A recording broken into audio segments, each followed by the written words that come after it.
मेरे देहात में एक कहावत है, उसी को हिंदी रूपांतरित करके आपके सामने रख रहा हूं कि चलो थोड़ा आज कुछ मुस्कुराया जाए, चलो आज थोड़ा कुछ मुस्कुराया जाए और बिना माचिस का कुछ लोगों को जलाया जाए। मेरे यहाँ एक कहावत है कि अपनी बातों से कहकर ही। आपका बात हम संपूर्ण नहीं समझे आप अध्यक्ष महोदय, आप तो समझे समझ के भी आप इग्नोर कर रहे हैं अध्यक्ष महोदय। झारखंड विकास मोर्चा के 3 सदस्य कहाँ इस सदन के अंदर अध्यक्ष महोदय?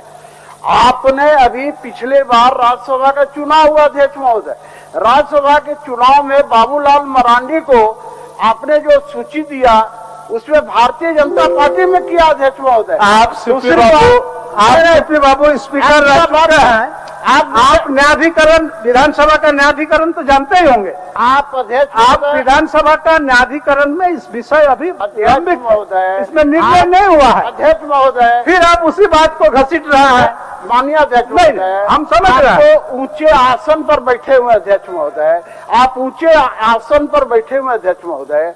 एक तरफ प्रदीप यादव जी कांग्रेस के उपनेता रहते हैं अध्यक्ष महोदय, और यहाँ जेबीएम का 3 सदस्य अध्यक्ष महोदय। मुझे समझ में नहीं, आपको बता रहे हैं, आपको समझ में आएगा। नहीं, ये क्या है? माननीय सीपी बाबू। अध्यक्ष सभापति महोदय, सुबह से जब विधानसभा प्रारंभ हुआ, आप भी पूरी घटनाक्रम को देख रहे हैं कि भारतीय जनता पार्टी को मेरे नाम की थोड़ी फोबिया होगी, इसलिए मैं प्रारंभ करता हूं अपनी बात को यहीं से। मेरे देहात में एक कहावत है, उसी को हिंदी रूपांतरित करके आपके सामने रख रहा हूं कि चलो थोड़ा आज कुछ मुस्कुराया जाए, चलो आज थोड़ा कुछ मुस्कुराया जाए और बिना माचिस का कुछ लोगों को जलाया जाए। मेरे यहाँ एक कहावत है कि अपनी बातों से कहकर ही। सभापति महोदय, जो लोग कह रहे हैं बाबूलाल जी के लिए बड़े रोते हुए उन्हें नजर देखा मैंने अपनी नजरों से, जरा 2014 याद कीजिए। बाबूलाल जी के 8 विधायक थे, भारतीय जनता पार्टी ने जबरदस्ती 6 विधायकों अपने पाले में ले लिया। बाबूलाल बेचारा रोता रहा, गिड़गिड़ाता रहा, कोई आंसू पोंछने भी नहीं आया। मैं अकेला बेचारा रुमाल लेके उनको पोंछता था, आंसू कोई नहीं था। और 5 सालों तक बाबूलाल जी को रुलाता रहा 2019 तक। ये ऐसे लोग हैं, और आज बाबूलाल जी की ये दुहाई देते हैं कि बाबूलाल जी को क्यों नहीं प्रतिपक्ष नेता बनाया। हम चाहते हैं कि न्यायाधिकरण जल्दी फैसला करे, लेकिन 70 चूहे का कर बिल्ली चली हज को। अध्यक्ष महोदय, जिस बात की जिक्र कर रहे हैं, कहां चले गए सारे लोग? बताना चाहिए, गायब हो गए। नहीं, आप बताइए, इन चीजों को बताना चाहिए। और मुझे इनके देखिए, और केवल 20-21 वर्षों में सब दिन सत्ता में रहे। जरा याद कीजिए पिछले 2014 से 19 कि भाई जितनी बहालियां हुई।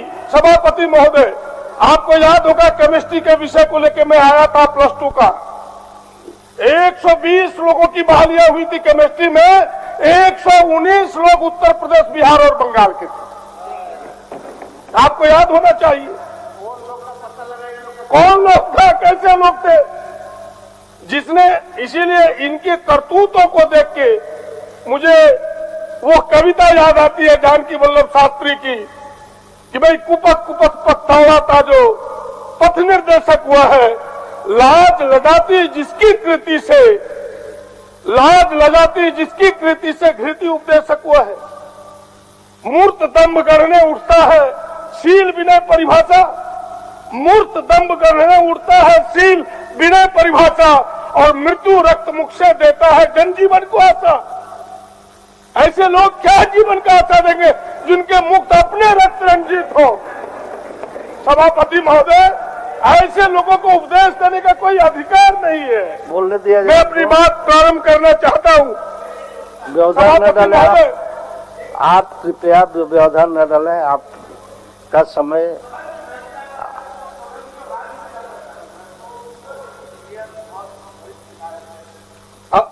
सभापति महोदय, ये डिस्टर्बेंस है, ये कोई व्यवस्था नहीं है।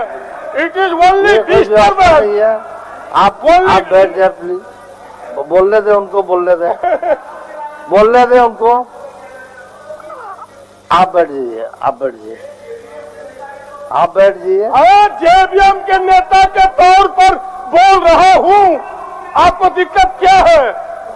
जेबीएम के नेता के तौर पर इस सदन में बोल रहा हूं। व्यवधान न डाले, व्यवधान न डाले। देखिए भारतीय जनता पार्टी के लोग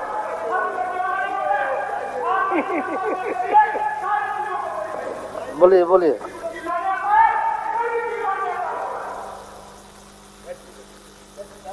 थोड़ा प्रेशर का दवा लाके डॉक्टर से जांच कराइए, वरना कुछ भी अटैक हो सकता है।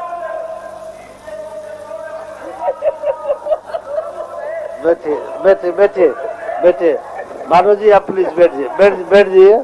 बोलने दीजिए। फिर समय की बर्बादी है, ये समय की बर्बादी है। उनका समय को आप खामखा ले रहे हैं। और बहुत विनम्र सलाह होगा कि आदरणीय बड़े भाई प्रदीप यादव जी को भी बर्दाश्त के गोलियां खा करके तब विधानसभा में आना चाहिए। चलिए चलिए, ठीक है, सब गोली खा। मैंने पहले ही कह दिया कि थोड़ा मुस्कुराइए। मैंने पहले ही कह दिया था कि बिना मस्जिद का जलाइए, तो आपको पहले ही हमने कहा था। मैं महामहिम के अभिभाषण को प्रारंभ करूं। अध्यक्ष महोदय, आप सब जानते हैं और पूरे सदन ने इसकी चर्चा की है कि महामहिम का अभिभाषण सरकार के कृत्यों का, किए गए कामों का, आगामी सोच का, इन तमाम चीजों को प्रतिबिंबित करता है। और आपने देखा होगा कि महामहिम ने जो अभिभाषण 62 खंडों में अपने दिए हैं, मैं ये नहीं कहना चाहता कि संशोधन नहीं आना चाहिए, लेकिन उसकी समय सीमा है। सारी बातों को समय सीमा के अंतर्गत रखना है। सारी बातें, एक एक बातों का उल्लेख नहीं किया जा सकता, लेकिन जितनी बातें 62 खंडों में कही गई है, हमें लगता है कि इस राज्य के लिए अपने आप में वो अद्वितीय है जो आज तक 2 वर्षों में सरकार ने की है, और जो सरकार का सोच है वो परिलक्षित होता है। अगर पहले खंड को देखें, जहां से 4 बातों का, जो प्रमुख बातों का जिक्र है, सरकार ने जो संकल्प को दोहरा है कि यह सरकार इन बातों को करना चाहती है कि बापू के ग्राम स्वराज की कल्पनाओं को, सपनों को साकार करने के लिए सरकार प्रयास करेगी। बाबा साहब के सामाजिक न्याय को ध्यान में रखते हुए सरकार काम करेगी। नेहरू जी की आधुनिक भारत एवं भगवान बिरसा के सामाजिक दर्शन पर राज्य को आगे ले जाने का प्रयास सरकार करेगी। ये 4 प्रमुख बातें सरकार ने कही है महामहिम के अभिभाषण में, और इसलिए कहना पड़ा कि यह सरकार ऐसी सरकार नहीं है जो सत्ता के लिए, अपनी कुर्सी के लिए गांधी जी को भी भूल जाए, गांधी जी के दर्शन को भी भूल जाए। जिस गांधी जी के दर्शन पर, जिस गांधी जी के क्रियाकलापों पर आज पूरी दुनिया में खोज हो रही है अध्यक्ष महोदय, कि कौन से उनके हथियार थे सत्य और अहिंसा के, जिस हथियार के बल पर अंग्रेजों को पीछे हटना पड़ा, इनके भारतीय जनता पार्टी के चमचे आज गांधी जी को भी गाली देते हैं। ऐसी सत्ता में लोग यहाँ नहीं बैठे, यहाँ गांधी जी के दर्शन को परिपालन करने के लिए सत्ता में बैठी है सरकार कि हम गांव को महत्व देना चाहते हैं, हम ग्राम स्वराज की स्थापना करना चाहते हैं। जिस बाबा भीमराव अंबेडकर की हम चर्चा करते हैं कि न्याय संगत हम राज्य स्थापित करना चाहते हैं, आज उनके आरक्षण पर भी सवाल करते हैं लोग कि संविधान में जो आरक्षण की व्यवस्था है, ये भारतीय जनता पार्टी के लोग। जिस सर्वधर्म भाव समभाव की बात करते थे गांधी जी, आज अपनी कुर्सी बचाने के लिए सांप्रदायिकता का अगर बू कोई फैलाता है तो वो भारतीय जनता पार्टी है। इस देश में कोई दूसरी पार्टी नहीं है। वो हमें क्या सिखाएगा? इसलिए इन बातों का सत्ता में जिक्र करना पड़ा है सरकार को अध्यक्ष महोदय।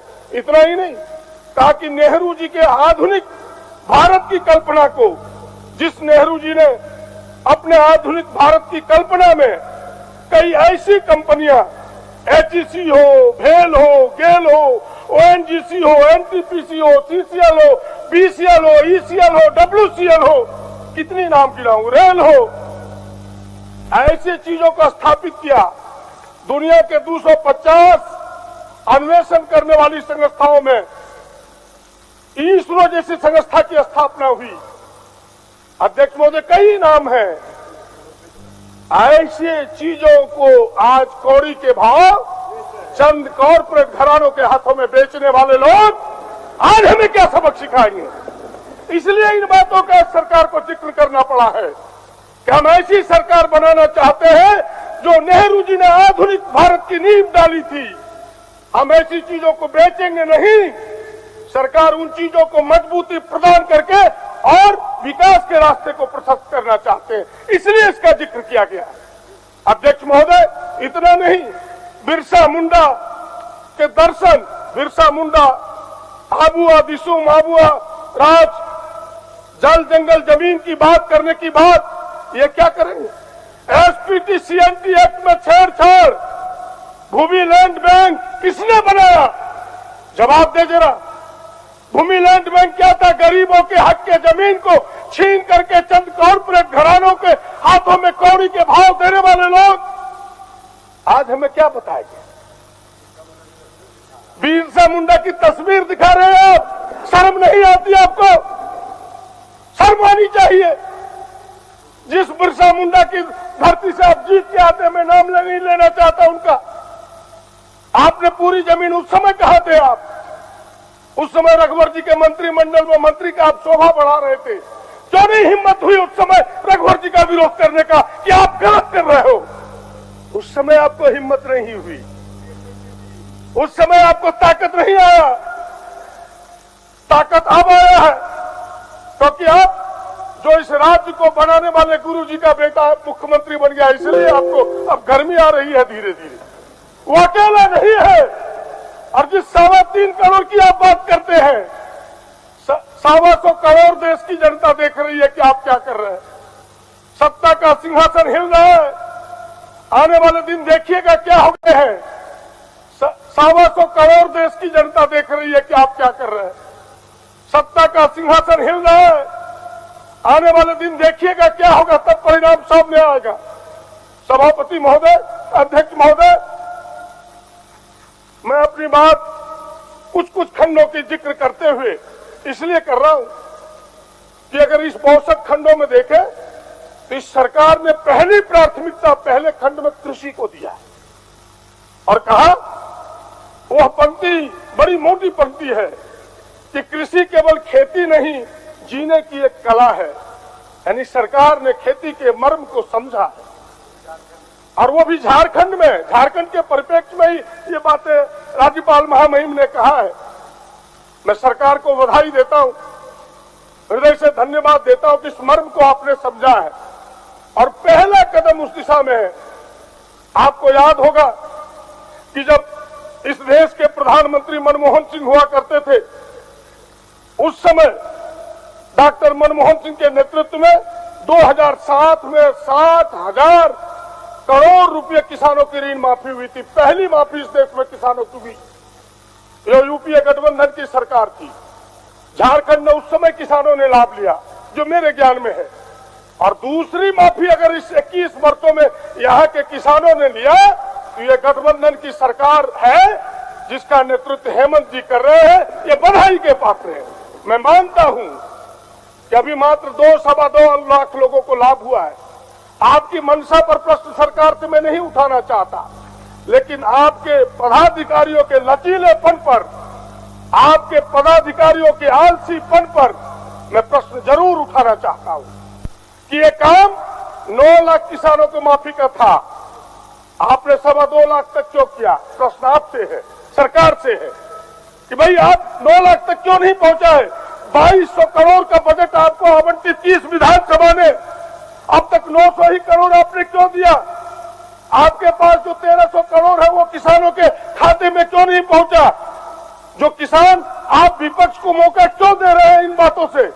ये सवाल आपसे है कृषि मंत्री जी।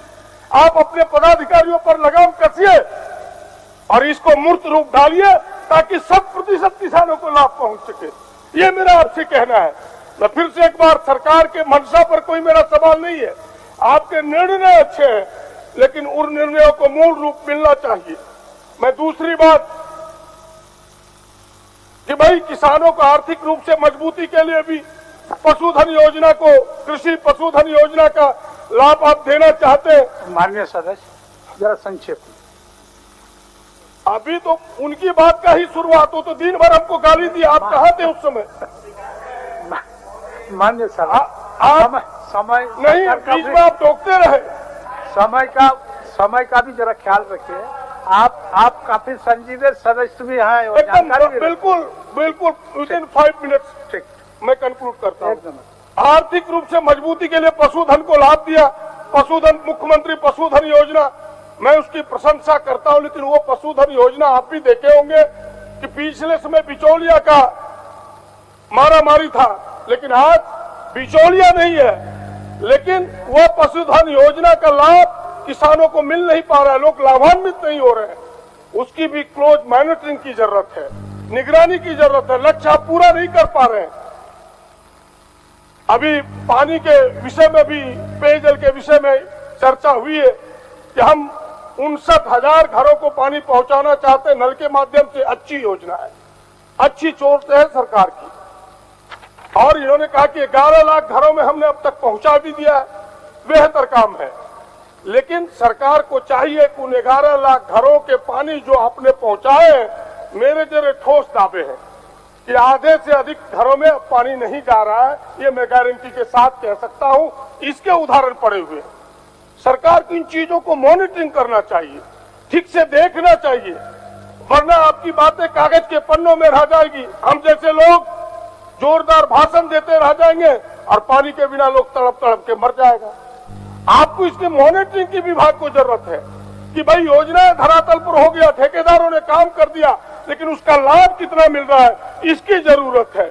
अध्यक्ष महोदय, मैं प्रशंसा करना चाहता हूं सरकार का एक जो महत्वपूर्ण निर्णय है, जिसका वर्णन इसमें है कि निजी क्षेत्र में 75% आरक्षण का, वो बेहतर काम है। और मैं समझता हूं कि इस राज्य की जो सोच थी कि यहाँ के निजी क्षेत्रों में स्थानीय लोगों का समावेश हो उनके नौकरियों में, यह निर्णय हमें लगता है कि सहायक सिद्ध होगा उसमें। और सबसे बड़ी काम जो इस सरकार ने कर दिखाई है, जो वो है जो मुझे लगता है कि इस कोरोना काल रहते हुए सरकार ने जो राजस्व वसूली किया है, वो इस सरकार के पीठ थपथपाने लायक है। कि सच में कि भाई 42% अधिक राजस्व की वसूली इन्होंने की है, जो मेरे पास, और इस भाषण में भी जो इन्होंने आंकड़े दिए कि 16,611 करोड़ राजस्व की हमने वसूली की है, 22% पिछले राजस्व की वसूली से यह अधिक है। अध्यक्ष महोदय, 22%, तो मैं मानता हूं कि बिना राजस्व का कोई आगे काम नहीं बढ़ेगा। तो ये अच्छे काम है। और कई कल्याणकारी योजना जिसकी जिक्र पहले भी हम सबों ने की है, चाहे वो सोना सोवरन हो, खाद्य सुरक्षा के तहत अतिरिक्त कार्ड हो, पर्यटन नीति 2021 हो, खेल नीति के तहत सीधे नौकरियां हो। लेकिन उस खेल नीति में थोड़ा मेरा सरकार से आग्रह होगा कि उस खेल नीति का विस्तारीकरण करना चाहिए, क्योंकि और चिन्हित करना चाहिए कि भाई किन क्षेत्रों में किस खेलों की प्रायोरिटी मिलती है। आप संथालपना से रहते हैं, संथालपना में हॉकी को हम प्राथमिकता नहीं दे सकते।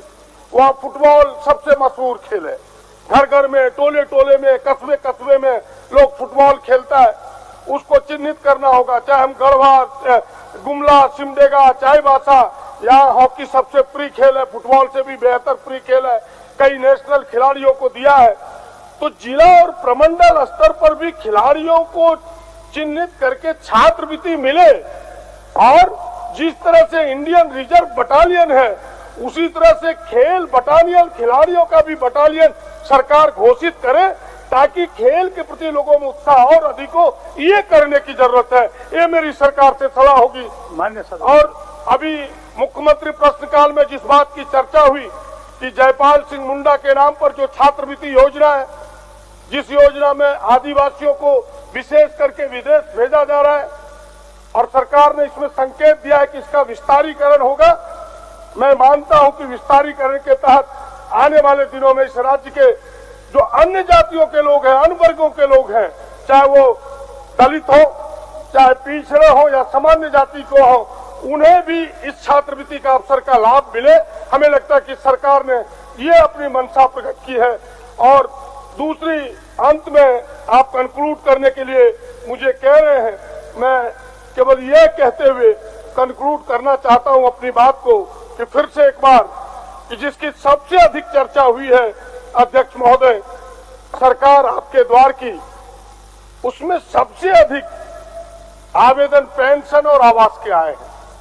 पेंशन को तो राज्य सरकार ने एक महत्वपूर्ण निर्णय लेकर के सर्वजन पेंशन योजना लागू कर दिया और हमें लगता है कि लगभग सारे लोग आच्छादित हो रहे हैं और पूरी सरकार की आज गांव-गांव में उसकी प्रशंसा हो रही है। लेकिन जो आवास योजना है उसके तहत काम हमें करना होगा, क्योंकि प्रधानमंत्री आवास योजना 2002 की जनगणना वो कब सेंसस हुआ, 2011 के सेंसस के आधार पर हुआ है। आज लोगों की आवास की जरूरत है। आपके पास अलग से मात्र एक अंबेडकर आवास योजना जो बड़ी छोटी संख्या में है। भाई, या तो सरकार जो आपके आवेदन प्राप्त हुए, लाखों लाखों आवेदन, उसके आधार पर भारत सरकार से मांग करे कि प्रधानमंत्री आवास योजना की अतिरिक्त यूनिट हमें दी जाए ताकि जो लोग गृह विहीन है उन्हें आवास दिए जा सके, या तो फिर अंबेडकर आवास योजना अपनी राशि से ही आप इतना अधिक बढ़ाएं कि यह जो गैप है, जो गृह विहीन लोग हैं, उन्हें आच्छादित किया जा सके। और अंत में अपनी यह बात कहते हुए कि भाई, आपने अभी पारा शिक्षकों की समस्या का समाधान किया है। आज भी लाखों अनुबंध कर्मी उस आशा में है कि मेरी भी समस्या का समाधान होगा। कम से कम जो अस्थायी बहालियां हो, आपकी सेवा उन्होंने वर्षों से की है, उन्हें प्रायोरिटी मिले। उनकी समस्या का अनुबंध कर्मी चाहे किसी विभाग के हो, उसको प्रायोरिटी मिले। कई आंदोलन में है, सैया तमाम लोग, उनके वेतन बाकी है, उनके भुगतान की दिशा में प्रयास होना चाहिए। और सबसे अधिक शोषण करने वाली कोई एजेंसी आज इस राज्य में है तो वह जो वाई एजेंसी है, खास करके कंप्यूटर ऑपरेटर पूरे है, हाँ आउटसोर्सिंग, वही वाई एजेंसी हमने हिंदी में कहा आउटसोर्सिंग, वह जो आउटसोर्सिंग है अध्यक्ष महोदय, हमसे लेता है सरकार से 25,000, उन बच्चों को देता है 15,000, 14,000, 13,000, 12,000। और उससे भी अधिक गौर करने वाली बात यह है कि आज एजेंसियां बहाली के नाम पर लाखों रुपए की वसूली करती है। सरकार को इस पर नियंत्रित करना चाहिए कि वो कंक्लूड हो गया, अंतिम बिंदु पर ही है अध्यक्ष महोदय। और तो ये बाय एजेंसी जो आपके आउटसोर्सिंग है, 7 मिनट हो उसका शोषण है। और 27% आरक्षण, जो बार बार जिस सवाल को हम उठाते रहे हैं, पूरा सदन उससे सहमत है, सरकार भी सहमत है कि भाई का वर्षा जब कृषि सुखाने, अगर सारी बहालियां हो जाएगी, हम पिछड़ों को उसका लाभ नहीं मिल पाएगा। फिर सरकार अंत में अगर इसकी घोषणा करेगी तो फिर जितना आपको श्रेय जाना चाहिए उसमें कहीं बट्टा लग जाएगा। इसलिए पहले ही इसकी घोषणा हो। और अंतिम पंक्ति कि जमीन संबंधी विवाद, क्योंकि आपने कहा है कि बिरसा मुंडा के दर्शन को जितने आंदोलन इस झारखंड की धरती पर हुआ है, चाहे सिद्धो कान्हो का हो, बिरसा मुंडा का हो, सारे आंदोलन जमीन के विवाद से हुआ है। और आज सबसे अधिक विवाद जमीन के हैं। और जो सर्वे आपके संतालपना के सर्वे 76 में प्रारंभ हुआ, 2021-22 आ गया, अब तक सर्वे समाप्त नहीं हुआ। हम लोगों के परदादा के नाम जमीन है, अपने नाम से रसीद भी नहीं आता। और यही स्थिति हजारीबाग का भी 25-30 वर्षों से चल रहा है, चाईबासा भी, सब जगह यही कहानी है। अध्यक्ष महोदय, वो सर्वे सेटलमेंट तुरंत हो, उसके लिए सरकार, क्योंकि उनके पास अमीन नहीं है, सेटलमेंट अफसर नहीं है, एएसओ नहीं है, तमाम चीजों को तहकीकात करते हुए सर्वे कराइए, जमीन विवाद के निपटारे को निपटाइए, इन तमाम सलाहों के साथ कि सरकार बेहतर काम कर रही है। आगे बढ़े, हम लोग पूरी तन्मयता से, तन मन धन से पूरी सरकार के साथ पूरा सदन है। इन चंद लोगों के कहने और फुसकने से कुछ होने जाने को नहीं है। जनता सभा आपके साथ है। धन्यवाद, नमस्कार, जोहार।